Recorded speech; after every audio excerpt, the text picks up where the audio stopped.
avons réussi à endiguer cette agression barbare du Rwanda. Quand ils ont appris, ils ont entendu parler du fameux deal que nous allons signer avec les États-Unis, qui n'est pas du tout un deal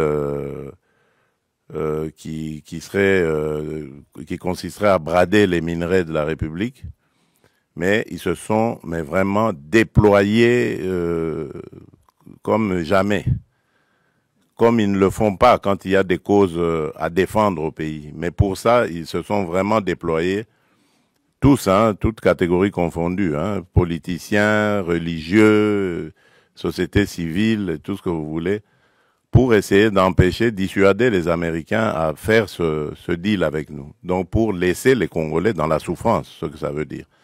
Donc c'est pour vous dire combien nous avons d'ennemis dans ce que nous faisons. Mais nous n'avons pas peur de ça. Nous avons commencé ce combat bien avant eux, pendant qu'eux, ils buvaient du petit lait.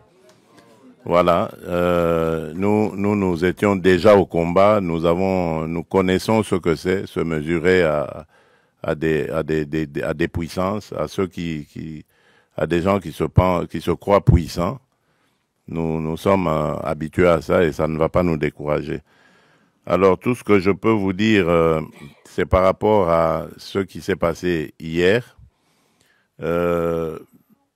Vous pouvez suivre vous-même parce qu'il n'y avait pas de secret dans ce qui s'est passé. Je l'ai fait ouvertement.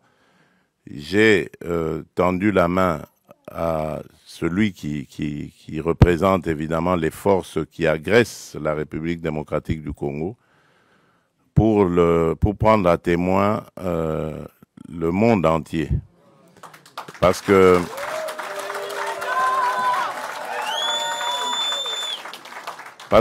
depuis un certain temps, vous ne le savez pas, c'est des batailles qui se passent dans les milieux diplomatiques. Vous n'êtes pas forcément toujours au courant, mais les initiés peuvent le savoir.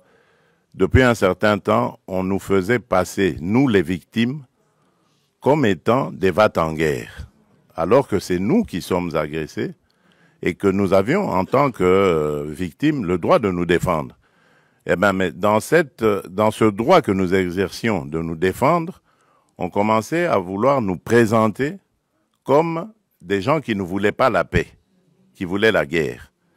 Et donc, moi, j'ai voulu montrer au monde entier que ce n'était pas vrai, que nous sommes les premiers à vouloir la paix. Et puisque nous voulons cette paix, ben, je tends la main maintenant pour dire, OK, alors, puisque vous dites que c'est nous qui voulions la guerre, ben maintenant je dis, nous voulons la paix, alors répondez à cela. Et vous avez vous-même suivi la réponse. Voilà. Donc, c'est pour vous dire que nous avons réussi à démasquer, évidemment, ceux qui se cachaient derrière cette manipulation. Et je vous dis que cette manipulation, elle va jusqu'à l'intérieur du pays. Tous ceux qui parlent de dialogue et tout ça, qui présentent aussi à leur manière les choses en disant, voilà, on ne veut pas du dialogue. Oui, on ne veut pas de ce dialogue-là. Oui. Celui-là, on n'en veut pas. On veut d'un dialogue entre Congolais qui sont tous contre cette agression.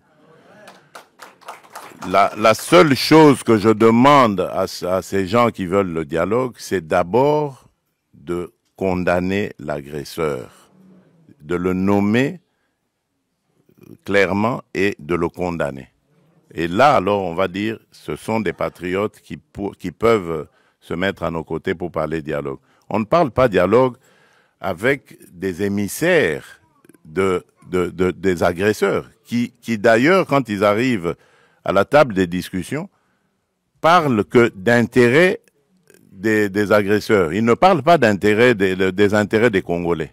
Il n'y a rien qui concerne les Congolais. Tout est tourné sur comment est-ce que on va. Alors ça, moi j'ai dit, ça n'arrivera plus. En tout cas, à moins qu'on me dégomme, on me tue. Mais tant que je serai vivant, ça n'arrivera pas.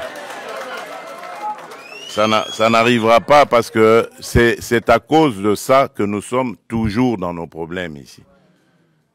toutes ces farces qu'ils ont appelées dialogue et ceci, cela, qui se sont terminées par des brassages, des mixages, des unions nationales ou que sais-je encore. Et c'est tout ça qui a amené les problèmes que nous avons.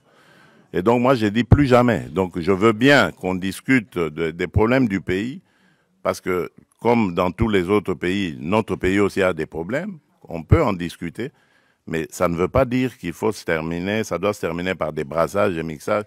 On a introduit dans nos institutions des gens qui sont inféodés, des gens qui ont des nationalités douteuses, des choses comme ça. Ça c'est... Alors donc nous voulons la paix, ça c'est très clair, nous sommes les premiers à le dire depuis l'agression de 2022 quand elle a commencé, nous voulons la paix. Parce que je peux vous dire que cette guerre nous coûte énormément. Nous privons notre peuple de beaucoup de choses parce qu'il faut renforcer nos capacités de défense et de sécurité. Et si on peut éviter cela et consacrer quand même ce peu de ressources à continuer à développer le social du peuple, les infrastructures, l'agriculture et tout ça, mais je signe des deux mains. Donc c'est pour ça que je dis, la paix, je la veux de tout cœur, mais pas à n'importe quel prix, pas une paix factice qui va encore nous rejeter, nous remettre dans les travers du passé et encore nous amener des problèmes et des victimes innocentes dans notre pays. Donc c'est ça que je tenais à vous dire. Laissez parler les aigris, les ignorants, laissez-les parler. Nous savons ce que nous faisons et je peux vous garantir qu'à aucun moment je ne trahirai mon pays ni mon peuple et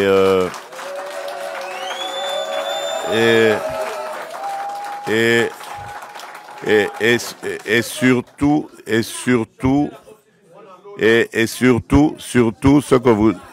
ce que vous devez savoir, faire la paix, ce n'est pas une faiblesse. Voilà. Et croyez-moi, je suis très très loin d'être faible. Voilà. Je crois que j'ai réussi à le prouver. J'ai réussi à le prouver à plusieurs reprises. Si aujourd'hui on parle sanctions, si aujourd'hui on parle dialogue, médiation, que ce soit africaine ou autre, américaine et qatari, je crois que c'est grâce quelque part à ce que j'ai aussi fait, ne fût-ce qu'un peu.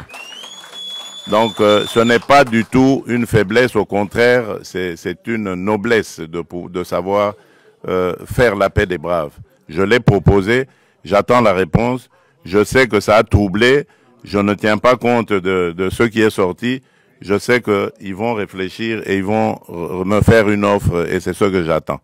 Voilà, merci.